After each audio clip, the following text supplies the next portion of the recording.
This is the Isinwheel U1 mini folding electric bike. I just wanted to share my experience with this in case anyone else is considering it. The reason I picked this up was pretty simple. I wanted a small electric bike that could handle short errands and quick rides around my area without taking up a ton of space at home. This is the kind of bike that makes sense if you live in an apartment, if you have limited storage, if you want something you can fit in a car trunk, or if you want a straightforward ride for getting to class, work, or the store without showing up sweaty. The first thing I noticed when I got it set up is how compact it looks in person.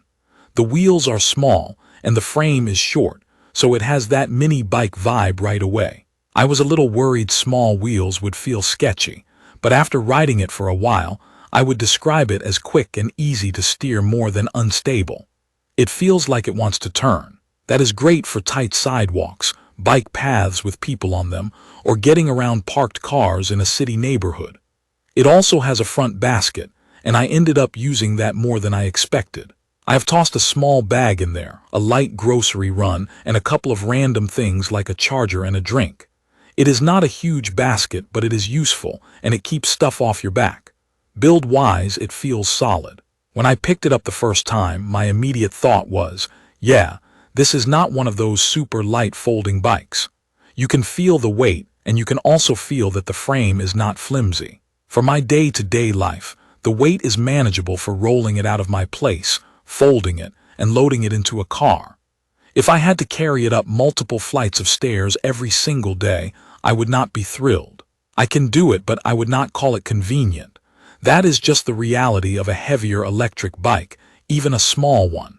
The folding part is one of the main reasons I think this bike works for the right person. The handlebar folds down, the pedals fold in, and the seat height adjusts.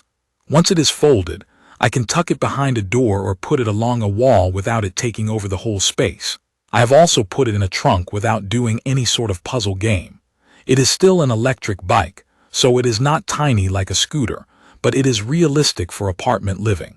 Setup was not hard, but it is not fully ready out of the box. I spent about half an hour putting it together. I had to attach a few main parts and make some adjustments to get the fit right. If you have put together a basic bicycle before, it is pretty normal. If you have not, you might pause once or twice and double-check the manual, mostly just to make sure everything is tightened correctly and aligned. After that, it was ready to ride. On the handlebar, there is a digital display, and it is simple enough that I did not need to learn anything. It shows what I actually care about while riding, like speed and battery level. There is also a charging port that can be used for a phone, which I see as more of an emergency feature than something I would rely on daily. I tried it and it worked, but I still bring my own battery pack if I know I will be out for a while. Riding it feels straightforward. The motor kicks in quicker than I expected the first time. It is not the kind of acceleration that throws you back, but it is fast enough that you notice it immediately, especially from a stop sign. In regular neighborhood riding, it helps you get moving without that slow grind you get on a normal bike when you are starting from zero. I have used it in full electric mode when I was just trying to get somewhere without effort, and I have used pedal assist when I wanted it to feel more like a bicycle. Pedal assist ended up being my default because it feels natural, and it helps the battery last longer. Top speed for me landed around the high teens in miles per hour depending on the situation. That feels like a reasonable limit for this kind of small bike. It is quick enough to be useful for commuting, but not so fast that it feels out of control on a smaller frame. I tested it on what I normally deal with: cracked pavement, small potholes, sidewalk cuts, and rough patches near intersections. With small wheels, you do feel road texture more than you would on a bigger bike, so I learned pretty quickly to pay attention and avoid the worst holes. That said, the suspension in the middle does take the edge off bumps. It is not a floating carpet ride, but it reduces that sharp jolt feeling you can get on a rigid small wheel bike. The seat also helped more than I expected. It looks basic, but it has enough cushioning that I did not feel beat up after riding. Fit is another thing I paid attention to because I am not super tall, and I also had a younger family member try it. The seat adjustment gave enough range that both of us could get comfortable. I also liked that I could dial in the handlebar position to feel less cramped. If you are much taller, you might feel like you are sitting down into the bike instead of on top of it, so I would keep expectations realistic. It is a mini frame, and it rides like one. Braking has been reliable. It uses disc brakes, and in my rides they stopped consistently without me having to squeeze like crazy. I rode after some light rain and also at night, and I did not feel like braking was a weak point. The lights help too. The front light is bright enough for me to be seen, and it helps me see the immediate area in front of the wheel. The rear light is also useful for visibility. I still assume cars do not see me, but having lights built in means I actually use them instead of forgetting to clip something on. Range depends a lot on how you ride. When I was using more electric-only riding and doing a lot of stop and go, I got something in the low 20s in miles before I really wanted to recharge. When I used more pedal assist and stayed steady, I could stretch it a bit more. That has been enough for my errands and local rides. If you are thinking about long recreational rides across town and back, you will be planning your charging more often than you would with a larger bike. Charging time for me has been a few hours, and it fits easily into daily life. I plug it in after dinner, and it is ready later that night.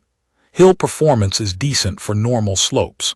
On mild hills, it takes the annoyance out of climbing. On steeper hills, it helps, but I still have to pedal with some effort. If you are heavier, carrying a loaded backpack, or dealing with a very hilly route, just expect that it is not going to float up every steep climb like it is nothing. It is helpful, not magical. Daily use has been mostly low maintenance. I check tire pressure, I keep it charged, and I do basic wipe downs. One small thing I noticed is the cable routing. Some wiring is visible, and it does not affect how it rides, but it does make it look a little busier up front than it needs to. Another small thing is the weight, which I already mentioned, and that is the bigger practical downside if you are folding it often and lifting it. I also want to mention portability in real life, because folding is one thing but living with it is another. I can fold it quickly now, but there is still a little routine to it. If you are the type of person who needs to fold and unfold multiple times a day, you will want to be honest about whether you are okay handling a heavier folded bike. If you are mostly folding it to store it at night or to transport it occasionally, it is much easier to live with. Overall, my impression is that it does what I wanted it to do. It is a compact electric bike that works well for short commutes and errands. It stores easier than a full-size bike, and it feels sturdy on the road. It is not the lightest thing to carry, and it is not built for long-distance rides or steep hill routes all day, but for practical city riding and neighborhood use, it has been a solid fit for me. Check the comments of this video for a link to see the current pricing of the Isinwheel U1 Mini folding electric bike.